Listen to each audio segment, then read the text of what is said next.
யாருடன் நீங்கள் சேருகிறீர்கள் என்பது உங்கள் வாழ்க்கையை தீர்மானிக்கிறது. யார் கூட நீ சேர்ற? வீட்டில் நம்ம அம்மா அப்பா சொன்னதை நான் சொல்றேன். பன்னிக்குட்டியோட சேர்ந்த கண்ணுக்குட்டியும் அதை இங்க சொல்ல முடியாது. உங்களுக்கு புரிஞ்சுதா உங்களுக்கு? ஆனா பூவோடு சேர்ந்த நாரும். அப்ப பரவாயில்ல, எனக்குன்னு ஒரு குணம் கிடையாதா? எல்லாருக்கும் குணம் உண்டு. ஆனா யார் சேர்றாங்களோ அவங்க மைண்டை ஃபீட் பண்றதுக்கு பாசிபிலிட்டி இருக்கு நமக்கு தெரியாது.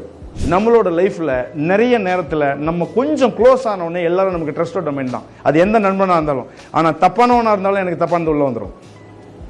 நல்லவனா இருந்தாலும் நல்ல பழக்கங்கள் எனக்கு உள்ள வந்துடும். நீங்க சொல்லுங்க, நம்ம லைஃப்ல அடுத்த நிலைக்கு போகணுமா, அதே நிலையில உட்காந்துருக்கணுமா? அடுத்த நிலைக்கு கொண்டு போறதுதான் மிக மிக முக்கியமான விஷயம். அப்ப என்ன பர்மன் செய்யணும்? சரியான ஆளுங்களோட சேரணும்.